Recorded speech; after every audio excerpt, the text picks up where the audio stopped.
Travis Wingoodsville. So, today's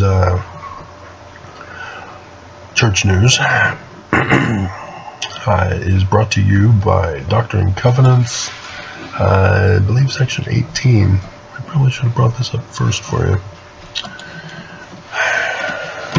Contend against no church. 18 verse 20, yeah. Contend against no church, save it be the church of the devil. And since the only church, aside from the actual Church of Satan, or Temple of Satan,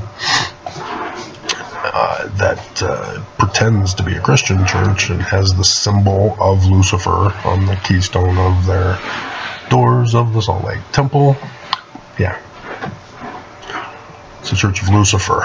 Any Mormon who tells you otherwise is lying to you to deceive you into joining their church and paying them money.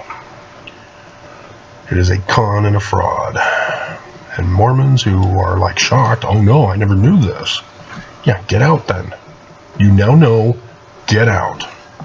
Quit getting angry at me and trying to have me cover it all up.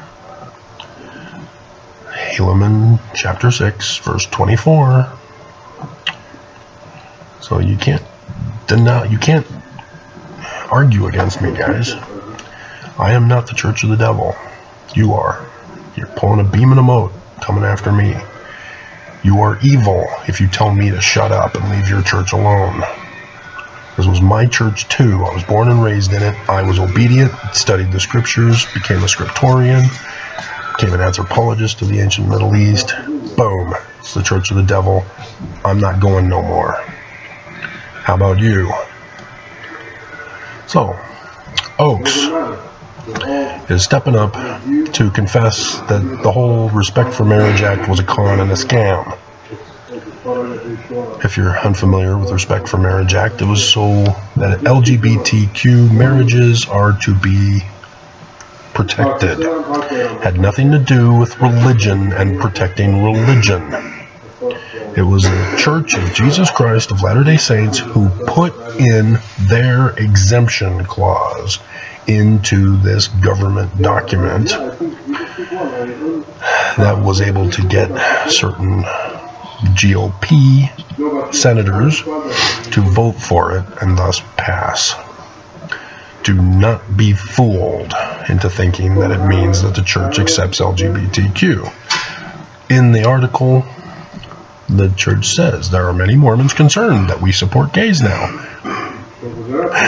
Do not be alarmed. The church still disapproves of gays. They have no shame. They're just openly evil.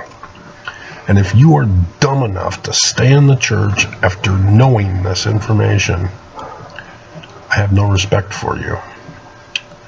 And so, yeah, he comes out and confesses in the very first sentence that we took the position we did because we put the exemption clause in, and thus necessary protections for religious freedom. Religious freedom. You already have it in the First Amendment. You don't need extra freedom.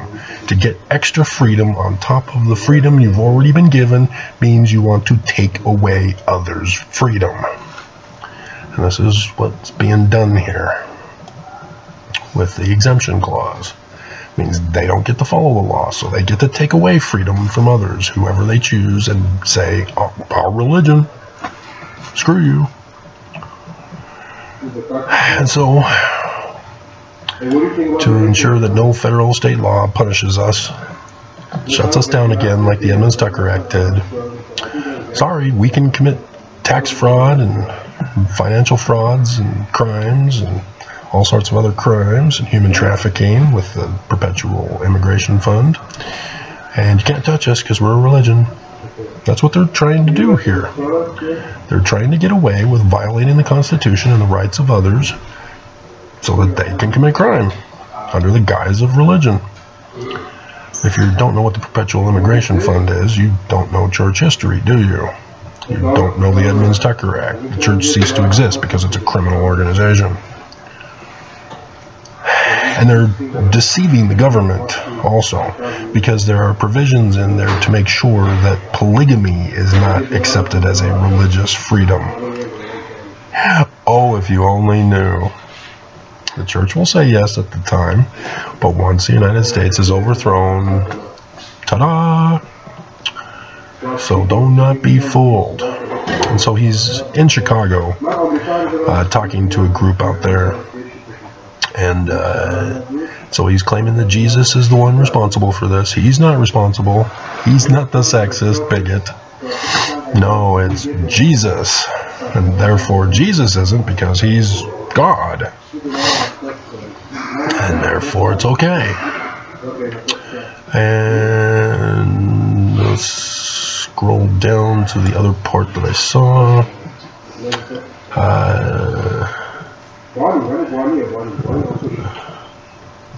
The Respect for Marriage Act did restate the same-sex law, ordinance Supreme Court. Yeah, the focus of the church's efforts was not on same-sex marriage. Duh. But on ensuring the act contained the necessary protections for religious freedom. They just, dear God. And so, yeah.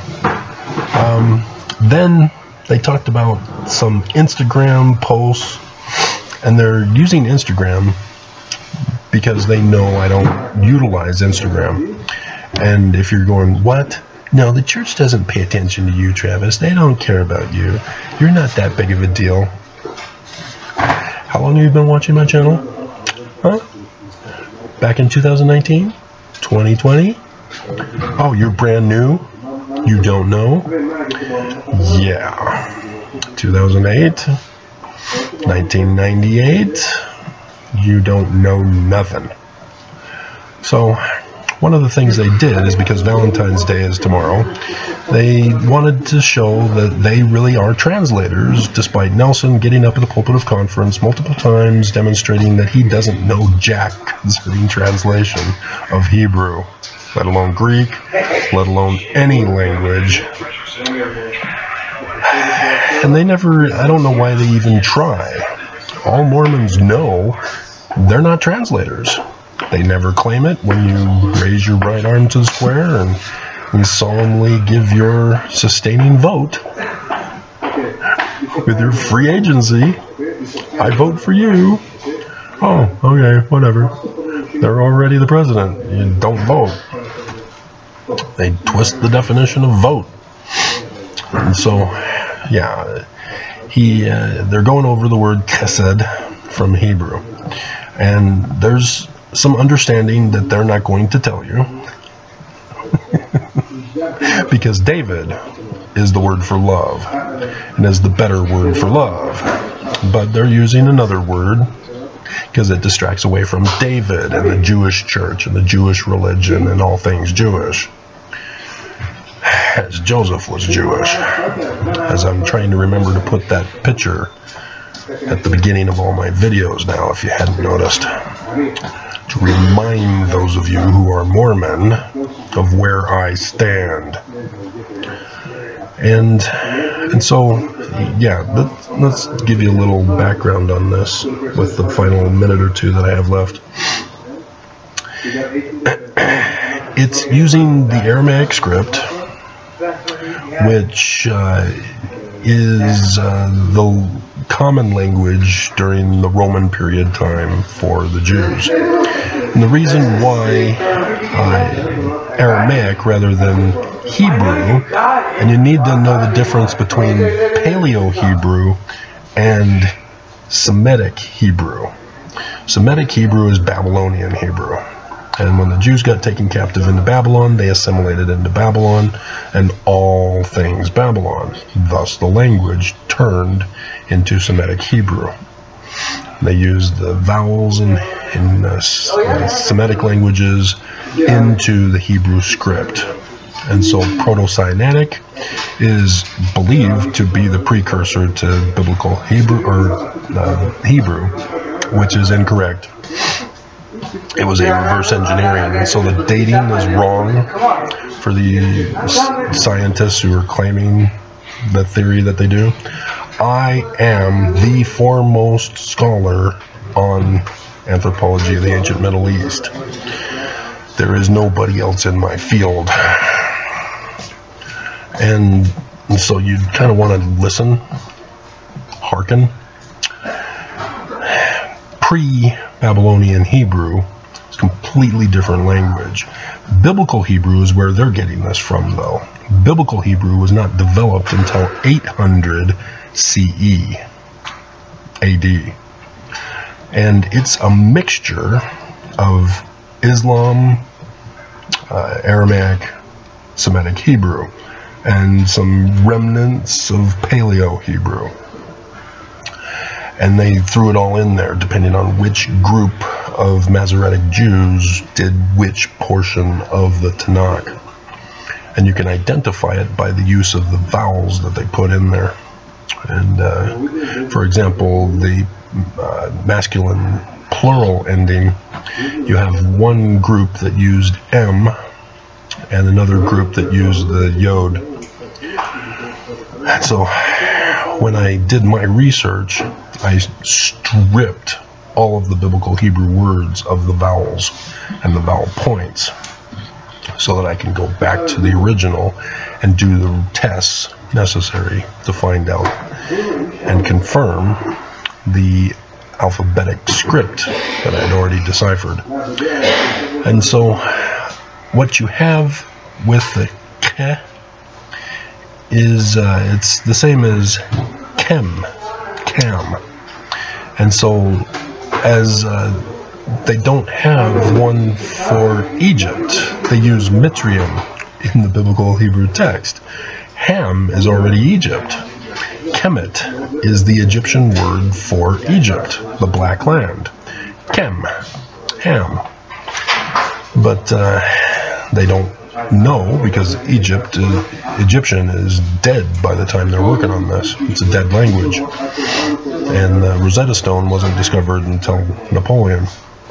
And then Jean Champollion is the decipherer of it. But it's only the manner of Greek learning imposed on the Egyptians. So the Greeks were putting in their Greek alphabet phonetics into the Egyptian script.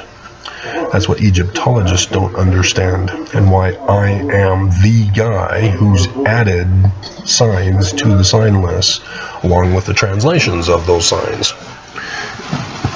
Again, you do not know the value I single-handedly possess.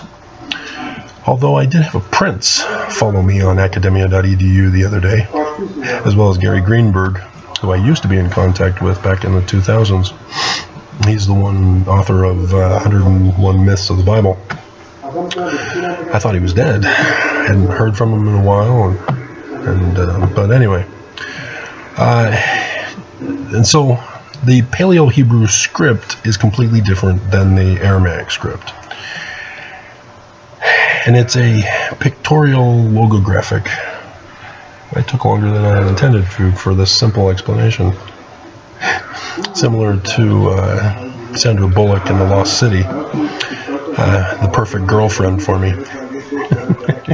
who's a fictional character. And so the Ke is a ladder, and is symbolic in the Egyptian characters of Nut, the heavens. And so it's the female Nut in the Egyptian mythology, or story form. Mythology is kind of, and I take too long to explain it. We're already over time here. And so this is a prefix determinative for the core word, which are two letters. The S is the S for the symbol of Osiris, the Dej pillar. And there's history behind it, and it includes Babylon of Lebanon, rather than, or Babel of Lebanon, rather than the Babel that everybody says is of Babylon. And so that's the first letter, Osiris, the symbol of Osiris. The other. Then you have the D, David, double D's for David, which is the word for love, because it's female breasts, and female breasts are for nurturing babies as well as for love making to make the babies to nurture the breast milk. And thus it has multiple meanings of love contained in the one word. And that's why David, the Star of David, being a merging together of male and female into one, similar to the yin yang. And so it's also, because it's the male symbol pointing up as a pyramid, the pyramid is the primordial mound in Egyptian theology. And it has to do with the son that is born of the union, that rises up out of the waters. Just as women give birth, the baby, the water breaks, and the baby comes out, breathes air, Genesis chapter 2, because Father Shu breathes life into him. And so here you have father of the primordial mound, Horus, the son, the prophesied son to restore the kingdom of the latter days. And so you have Nut, you have Geb, the father, the two parents that gave birth to the son. And so you have the family unit of Egypt, upon which all of Egyptian culture is based, contained in the one word for this form of love. And they're not even going to explain it in that manner, I'm willing to bet. But that's all I can do, is go with what they say here. Watch video clips of President Oaks sharing President Nelson's teachings about the Hebrew word chesed, posted on the President Oaks Instagram account. Whatever, Oaks. Stay out of my lane.